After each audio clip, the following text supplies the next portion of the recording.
You're so money supermarket.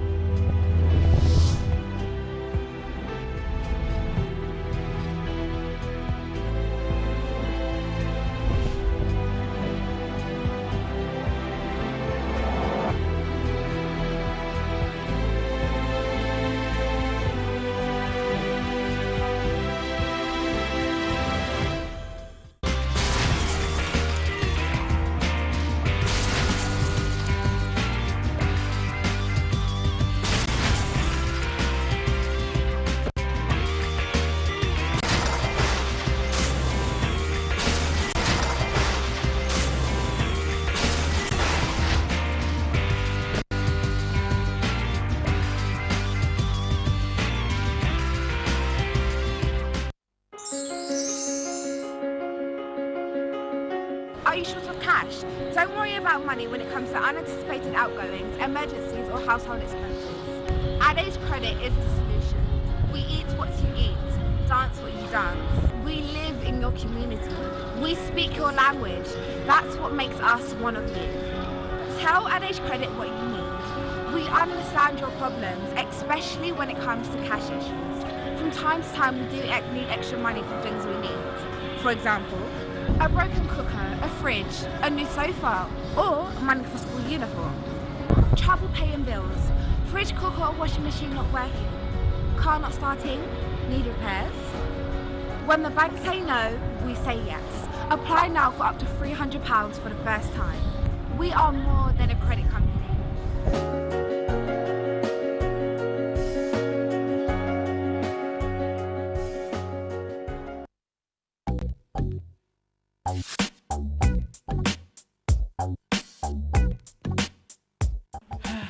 I am Mbappé.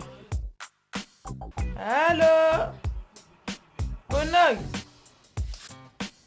Crédit non ici. Crédit non ici. Ici kasiko ici. Bakaki yo sono benga ici. Yes. Oui benga Angola te. Benga Angola. Bana kala wana so mona nga no nyokwama kaka siko zo bisanga benga Angola. Eza pe wapi? Like ça. Ya like ça. Pona kobenga Congo Kinshasa kol eza nango kaka 19 pi ya pamba bandeko na ngai. Pona kobenga Congo Brazza ezali 29 pi ya pamba. Pona kobenga Angola ezali 5 pi ya pamba. Balobi visitez 3 fois www.bengaangola.com.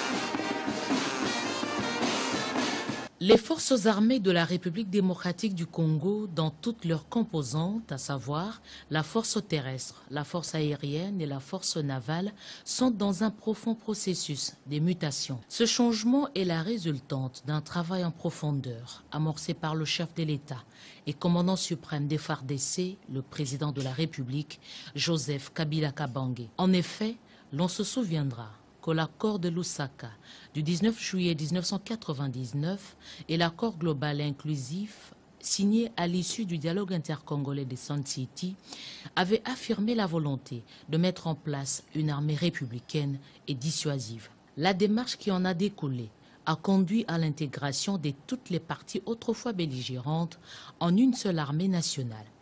Malheureusement, cette intégration a produit une armée composite et inefficace.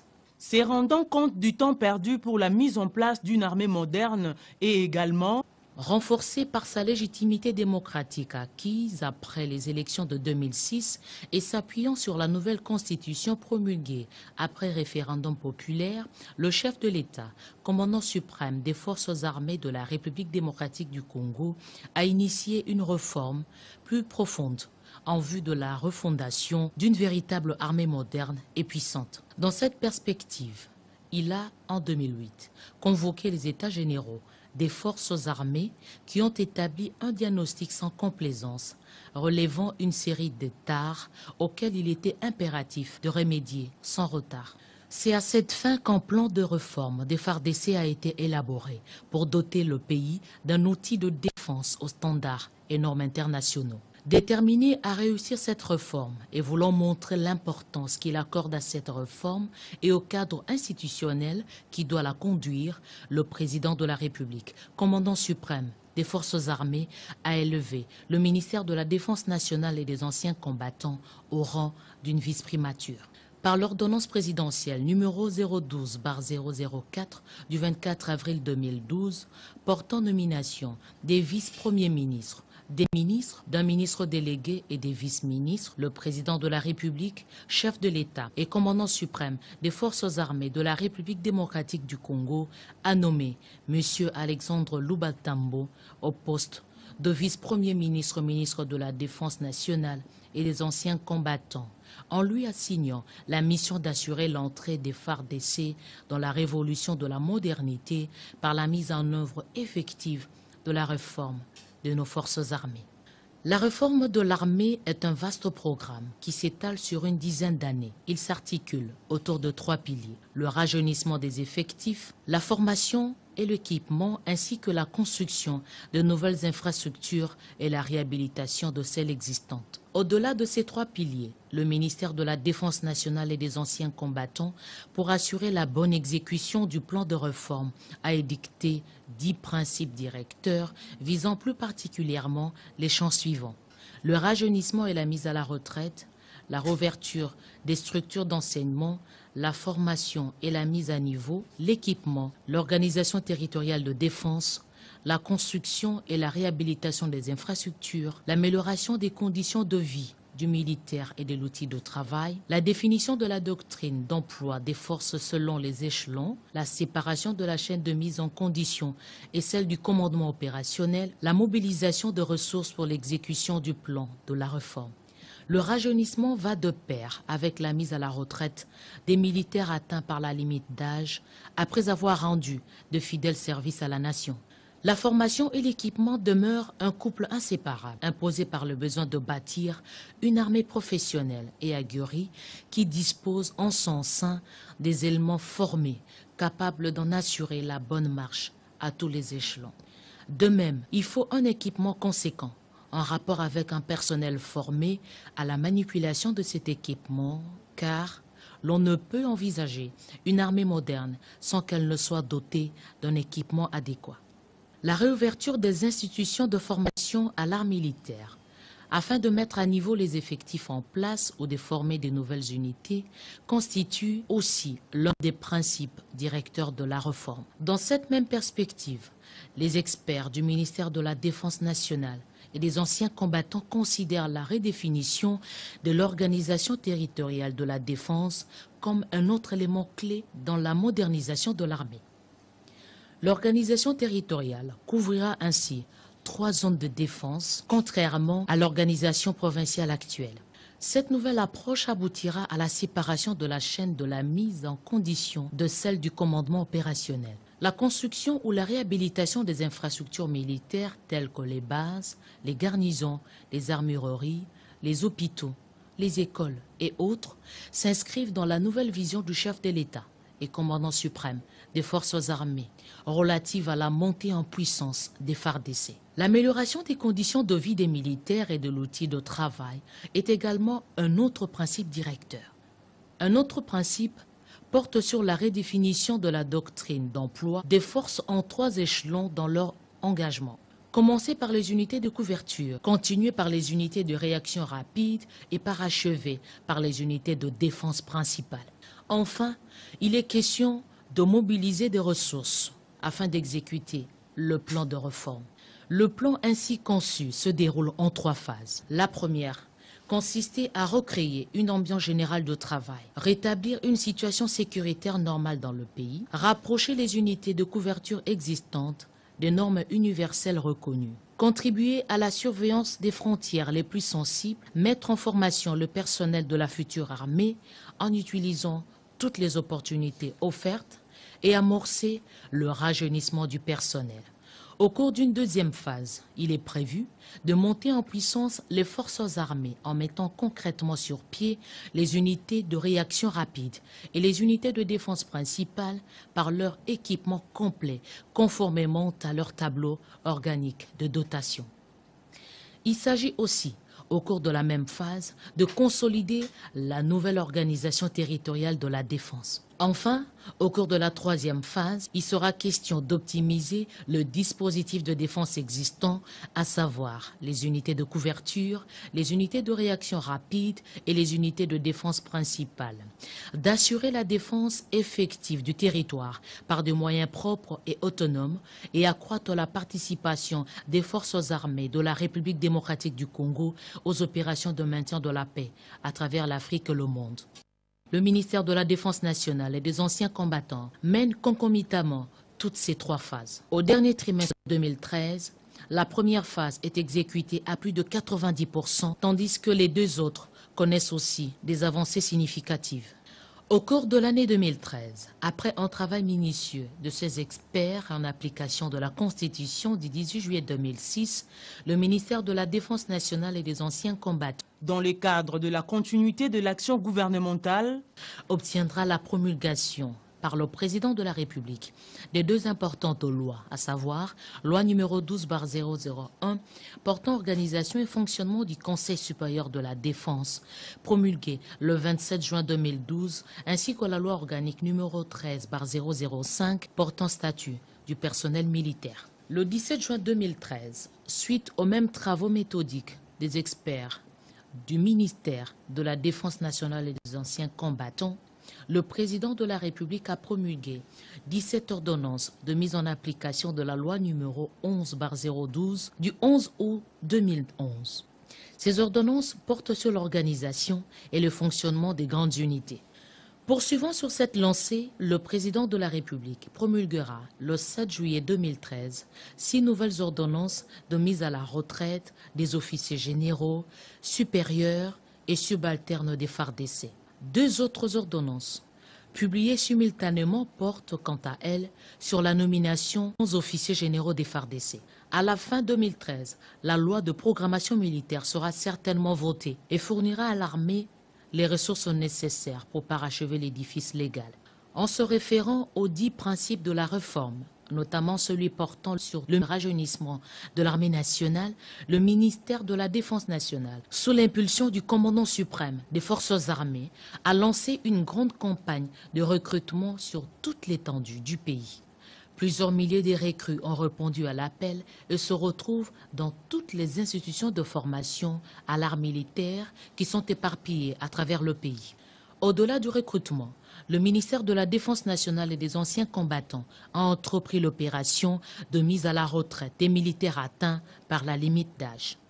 La première vague de ces retraités a déjà été exécutée. Par-delà le recrutement, le ministère de la Défense nationale et des anciens combattants consent un effort particulier pour remettre en marche plusieurs infrastructures de formation militaire à travers le pays. Dans la province du Bas-Congo, principalement à Kitona, le ministère de la Défense nationale a remis en fonction 5 écoles de formation militaire. avec l'appui de l'ESSEC et du corps des génies militaires. Ces 5 écoles ont été réhabilitées en grande partie et équipées pour recevoir des stagiaires et élèves militaires dans les meilleures conditions. Il s'agit de l'école d'artillerie, l'école d'infanterie, l'école de santé, l'école de commandement de compagnie, l'école de formation des sous-officiers. C'est de ces môles que sortiront les hommes et les femmes qui seront déployés directement sur le terrain des opérations. L'école d'artillerie, à titre d'exemple, était fermée depuis bientôt 20 ans. Sa réouverture va permettre au pays d'avoir un corps d'artillerie bien formé et apte à utiliser à bon escient les différents équipements qui seront mis à leur disposition. À ce jour, cette école compte plusieurs dizaines d'officiers et sous-officiers qui suivent assidûment la formation. Il en est de même de l'école de santé de Kitona. Fermée depuis plusieurs années, elle a aussi repris ses activités il y a une année. Cette école spécialisée dans divers traumatismes que peut subir le corps suite aux effets de la guerre est d'une importance cruciale pour toute l'armée. Non seulement elle forme un personnel médical, mais elle transforme également cet homme ou cette femme en militaire, sachant comment intervenir, même sous les feux, afin de porter secours à un compagnon d'armes en détresse.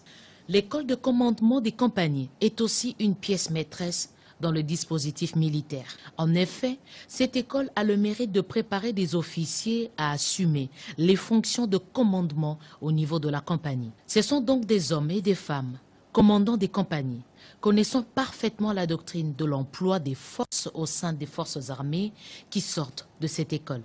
L'école d'infanterie forme quant à elle le chef des sections des fantassins qui constituent l'ossature majeure de toute l'armée. Il était donc impérieux de rendre cette école opérationnelle en ce moment de guerre permanente dans l'est du pays. Enfin, une autre école de haute importance basée à Kitona est celle qui forme des sous-officiers. Ces sous-officiers qui conduiront les hommes sous les différents fronts où ils seront appelés à opérer. Avec l'appui de la coopération française, l'Union européenne, à travers le SEC et l'Angola, des milliers de recrues et des stagiaires sont en formation à Kitona et seront bientôt opérationnels sur le terrain. Kitona a aussi subi de grandes mutations en ce qui concerne les infrastructures de formation. Plusieurs bâtiments ont fait peau neuve. Il s'agit de l'école des commandants des compagnies, de l'école de formation des sous-officiers, de l'école d'infanterie, de l'école de santé, ainsi que de l'hôpital militaire de Kitona. Cette formation médicale, qui sert aussi d'école d'application de l'école de santé, a été totalement remise en état et équipée au bénéfice des militaires, de leurs dépendances et de toute la population environnante de la base militaire de Kitona. Plusieurs travaux d'assainissement du milieu ont aussi été réalisés à Kitona afin d'améliorer le cadre de vie et de travail. Il en est ainsi de la réhabilitation des sanitaires et de celle de la citerne qui dessert la base en eau potable. Toujours dans le souci de former les cadres militaires, le ministère de la Défense nationale et des anciens combattants a rouvert les portes du groupement des écoles supérieures militaires de Kinshasa, la capitale. Ce groupement abrite l'école d'état-major de Kinshasa, l'école des sessions périodiques ainsi que l'Institut militaire des langues. L'école d'état-major assure la formation des techniciens d'état-major qui sont appelés à travailler comme officiers d'état-major tant sur le plan national qu'international. La France assiste la République démocratique du Congo dans cette formation. L'école des sessions périodiques, quant à elle, s'occupe de la formation du personnel intermédiaire appelé à œuvrer au niveau de la brigade, du bataillon et de la compagnie. Pour sa part, l'Institut militaire des langues se charge de la formation du personnel militaire à divers échelons, dans les langues étrangères, notamment l'anglais et le portugais. Cette formation permet aux bénéficiaires d'interagir avec d'autres militaires d'expression anglaise ou portugaise dans le cadre des manœuvres communes ou des opérations de maintien de la paix sous d'autres cieux. Cet institut a été réhabilité et équipé grâce à la coopération britannique. La France, elle, a réhabilité le grand amphithéâtre du groupement des écoles supérieures militaires. Dans le Kasaï occidental, à Kananga, 2 écoles de formation militaire sont redevenues opérationnelles. Il s'agit de l'école d'administration militaire et l'Académie militaire de Kananga. Jadis établie au groupement des écoles supérieures militaires de Kinshasa, l'école d'administration militaire a été délocalisée pour Kananga. Cette école a pour tâche de former le personnel administratif spécialisé dans la gestion quotidienne de l'administration militaire, conformément aux nomenclatures propres à l'armée. Elle aligne plusieurs dizaines de stagiaires qui vont mettre les connaissances acquises au service de l'administration militaire dans ses volets de gestion des ressources humaines, des finances et du matériel, sans oublier le service de secrétariat.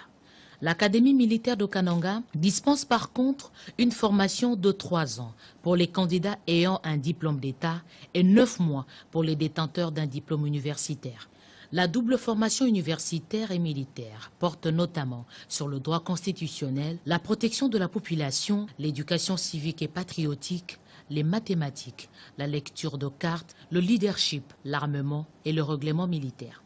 Pour montrer l'importance qu'il accorde à la formation à l'Académie militaire, le vice-premier ministre Alexandre Lubatambo s'est fait le devoir de se rendre à Kananga en vue de présider personnellement la cérémonie d'intégration de la 27e promotion ordinaire et de la 9e promotion spéciale, marquant ainsi l'ouverture officielle de l'année académique 2012-2013 à l'Académie militaire. À la fin 2013, 367 élèves officiers étaient en train de terminer leur formation à l'Académie militaire de Kananga. Pour matérialiser toutes ces formations militaires à Kananga, le ministère de la Défense nationale et des anciens combattants, avec l'appui de l'Union européenne, à travers le SEC, avait entrepris des travaux de construction de nouveaux bâtiments et de restauration des anciens qui ne répondaient plus aux normes, tout en assurant l'équipement de ces écoles en matériel didactique. Ainsi, l'école d'administration militaire de Kananga a été totalement réhabilitée et équipée avec le concours de l'Union européenne à travers le SEC. Les 5 bâtiments de cette école offrent aujourd'hui un cadre de formation moderne. Les salles de classe sont dotées de chaises, de bureaux et du matériel informatique. Elles sont fonctionnelles pour un rendement optimal. Tous les modules et devoirs se font par ordinateur. Grâce à l'Internet, chaque stagiaire est en relation avec le monde et peut accéder en ligne aux manuels et autres outils propices à sa formation. Non loin de là, l'Académie militaire de Kananga présente un nouveau visage. Avec le concours de l'ESSEC et du corps de génie militaire des FARDC, 10 bâtiments ont été totalement réhabilités et remis dans les normes, pendant qu'un 11e était en construction. Les étudiants de l'Académie militaire de Kananga et ceux de l'école d'administration sont désormais et mieux que jamais logés dans de très bonnes conditions. Ils disposent de 12 blocs totalement rénovés. Chacun de ces blocs dispose de 50 lits et offre des conditions d'hébergement idéales. Les sanitaires et l'hôpital de l'Académie militaire, remis à neuf, reflètent la modernité digne d'une académie militaire. L'Académie a été aussi dotée d'une bibliothèque moderne disposant d'un grand nombre de manuels mis à la disposition du personnel scientifique et des apprenants. Elle dispose d'un équipement informatique qui la relie au reste du monde ainsi que d'un puissant coupe électrogène qui fonctionne en alternance avec la SNEL. L'Académie a été aussi équipée d'un tank pour la desserte en eau potable de toute la communauté de ce site scientifique. Le camp Bobozo, qui abrite les cadres militaires de la 4e région militaire, de l'école d'administration militaire et ceux de l'Académie, a aussi connu une cure de jouvence. Plus de 80% des maisons ont été réfectionnées et modernisées avec le concours de l'ESSEC et du corps de génie militaire des FARDC. Aujourd'hui, ce camp, naguère à l'abandon, offre un cadre de vie agréable et fonctionnel. À Kisangani, dans la province orientale, le camp Lukusa, destiné à la formation des sous-officiers, est en profonde mutation. De nouvelles infrastructures y ont vu le jour. Il s'agit de la construction d'un bâtiment appelé à abriter le commandement de l'école et d'un autre qui servira comme messe des officiers et sous-officiers. Ce même bâtiment sert également de magasin et dispose d'une cuisine pouvant préparer des repas pour plusieurs centaines de personnes ainsi que d'un réfectoire. 7 salles de classe pour la formation des recrues et une autre pour la tactique ont aussi été érigées au camp Lukusa, au-delà des toilettes réservées au personnel enseignant.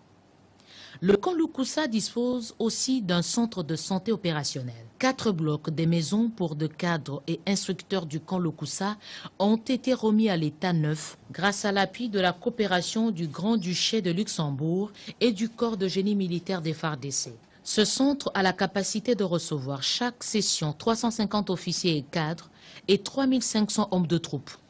Le camp base, qui a subi aussi de profondes transformations majeures, forme en son sein de commandos et des unités d'intervention rapide. Le ministère de la Défense nationale et des anciens combattants, avec l'aide de la coopération militaire des États-Unis d'Amérique, a rénové 25 dortoirs de 50 lits chacun, ainsi que 14 bâtiments servant de bureaux et de salles de classe. L'hôpital du camp a eu aussi sa dose de réhabilitation. Ce centre médical est aussi bien équipé et capable de faire des interventions chirurgicales en cas de nécessité. Par ailleurs, les malades et autres blessés plus graves peuvent être transférés à l'hôpital de référence du camp Ketele, qui a été totalement réhabilité par le corps de génie militaire des FARDC. Le cadre offre désormais des meilleures conditions pour toutes sortes de formations, que ce soit pour le recyclage des anciennes unités ou encore pour l'instruction des recrues. Le camp base dispose d'une desserte en eau potable et en électricité assurée par des panneaux solaires.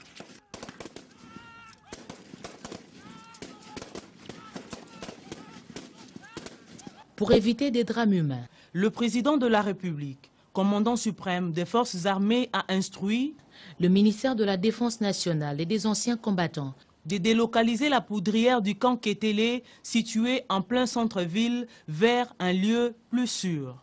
Répondant à cet appel, le génie militaire est en train de construire, hors de la ville de Kisangani, 2 nouvelles poudrières modernes et conformes aux normes de l'ONU. L'effort du vice-premier ministre, ministre de la Défense nationale et des anciens combattants, Alexandre Lubantambo, de réhabiliter les centres d'instruction et les diverses écoles de formation au métier des armes se poursuit à travers tout le pays. Au Katanga, le ministère de la Défense nationale et des anciens combattants a mis un accent particulier sur la formation des recrues, notamment à Moura et à Kamina. Des milliers de recrues venus de toutes les provinces apprennent les rudiments du métier de soldat tels que la règle d'exercice d'évolution d'infanterie, la REI, la phase individuelle, la phase section, la phase peloton et l'armement. Le centre d'instruction de Moura, cadre de formation par excellence, est en pleine transformation. Ce camp avait besoin d'eau courante, d'un éclairage public et d'un centre de santé. D'une manière volontariste, le ministère de la Défense nationale et des anciens combattants a réagi positivement pour satisfaire ces besoins vitaux des hommes des troupes en puisant sur fonds propres. Aujourd'hui, Moura bénéficie de toutes ces commodités. Avec le concours du corps de génie des forces armées congolaises, une desserte en eau potable partant de la source de captage jusqu'au centre d'instruction a été construite. Il en est de même pour l'électricité. En ce qui concerne le soin de santé, le centre d'instruction de Moura en dispose 2. Un centre de campagne situé au beau milieu du site et un autre à l'entrée du site d'instruction. Le centre de campagne dispense les premiers soins, notamment les soins en urgence, tandis que le centre de santé principal fournit des soins plus approfondis. Les 2 centres ont reçu une dotation en médicaments divers. Dans le même cadre de Moura, le ministère de la Défense nationale et des anciens combattants a fait construire et équiper de nouvelles maisons répondant aux normes modernes. Ces logements sont, entre autres, destinés aux instructeurs sud-africains. De même, un mess est également en construction au bénéfice des instructeurs. Le mess des officiers et sous-officiers a été également réfectionné par le corps de génie. Il offre aujourd'hui le confort et les services nécessaires à ses usagers. Moura a aussi des installations sportives au bénéfice des encadreurs et des apprenants.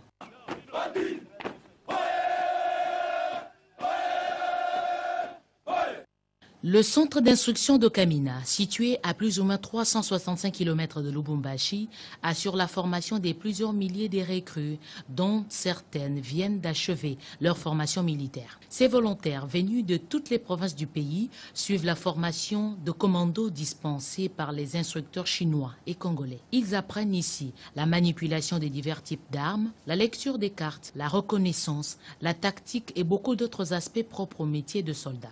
À Kamina, les FARDC bénéficient de la coopération chinoise qui dispose de 108 instructeurs et qui fournit aussi du matériel pédagogique, des armes individuelles et collectives et tous les moyens nécessaires pour une formation de qualité pour les recrues. Tout le site a été réaménagé pour mettre le futur soldat dans toutes les différentes conditions aux situations pouvant survenir sur un champ de bataille. De même, les recrues apprennent les arts martiaux, l'éducation civique et citoyenne, le combat à main nue, le tir de précision, l'escalade et beaucoup d'autres techniques militaires. Dans la province du Maniema, notamment à Luama, le ministère de la Défense nationale et des anciens combattants travaille à la matérialisation d'une armée moderne et dissuasive. Avec cette fois l'appui de la coopération militaire belge, les instructeurs de la République démocratique du Congo et de la Belgique préparent les unités d'intervention rapide. Le centre d'instruction Jéricho, érigé non loin de Luama, n'est pas sa première promotion. Déjà, les 321e et 322e bataillons d'intervention rapide sortis de ce centre avaient fait leurs preuves à l'Équateur lors du triste épisode insurrectionnel des Enyélé. Les éléments sortis de la forge de Jéricho sont également au front dans la province du Nord Kivu.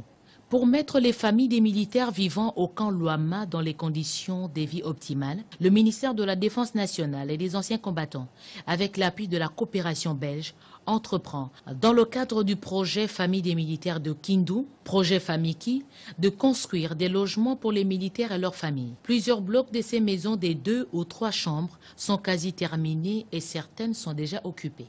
Dans le même esprit, une école primaire a été construite au camp Luama en vue de recevoir les enfants des militaires et d'autres enfants issus des communautés environnantes.